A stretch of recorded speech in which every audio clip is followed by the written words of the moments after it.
Pada kesempatan kali ini, dalam upaya pemenuhan tugas mata kuliah manajemen perusahaan, kami dari kelompok 1 yang beranggotakan Muhammad Zikrillah Tririzky dan Wira Aprilian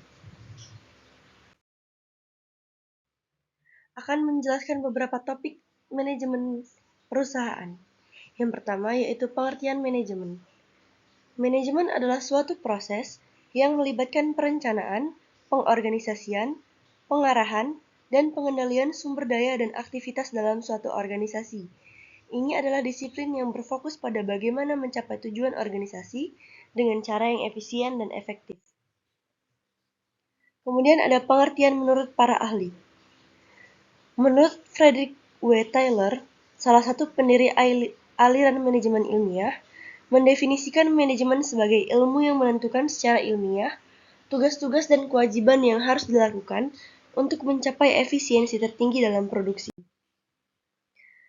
Lalu ada Henry Fayol, mengartikan manajemen sebagai aktivitas yang mencakup perencanaan, pengorganisasian, pengarahan, dan pengendalian sumber daya organisasi untuk mencapai tujuan yang ditetapkan. Kemudian ada Peter Drucker.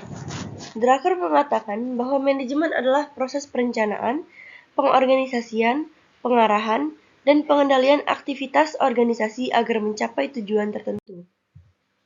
Kemudian ada Cons dan O'Donnell dalam bukunya, yaitu Principles of Management.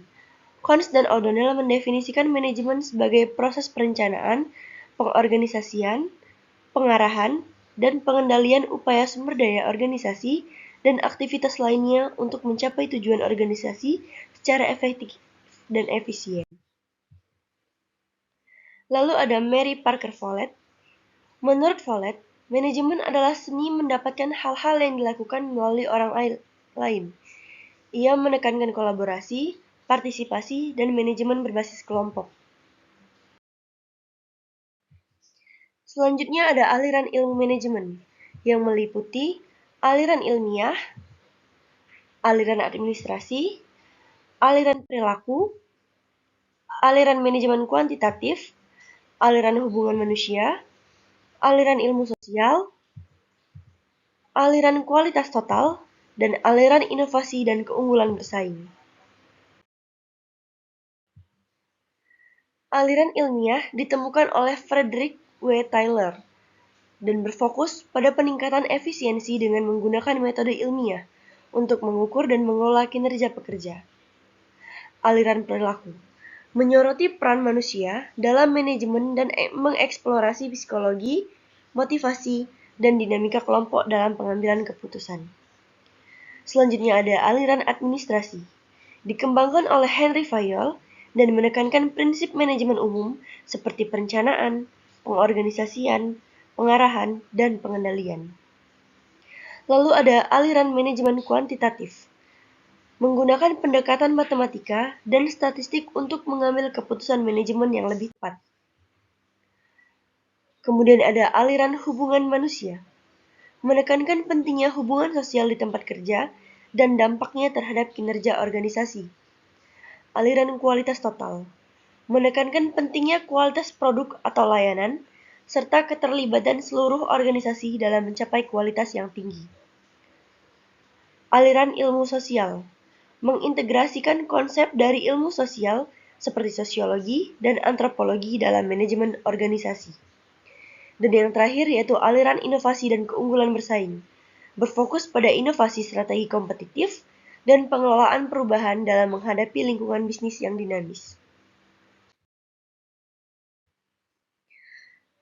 Selanjutnya ada pendekatan ilmu manajemen. Dalam manajemen perusahaan ada 9 macam pendekatan. Yang pertama yaitu pendekatan ilmiah, pendekatan administrasi, pendekatan sosial, pendekatan kontingensi, pendekatan perilaku, pendekatan kualitas total, pendekatan kualitatif, pendekatan kuantitatif, dan yang terakhir yaitu pendekatan sistem.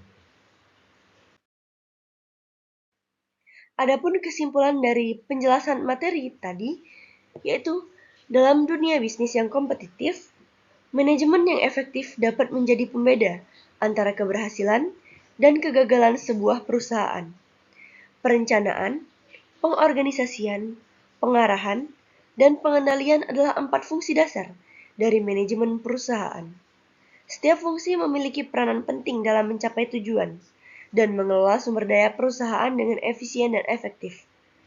Penting untuk menekankan bahwa manajemen perusahaan adalah suatu bidang yang terus berkembang dan selalu melakukan adaptasi terhadap perubahan di dunia bisnis. Penting bagi manajer untuk terus mempelajari dan mengasah keterampilan mereka untuk memastikan keberlanjutan dan keberhasilan perusahaan. Demikian materi yang dapat dijelaskan. Terima kasih dan sampai jumpa.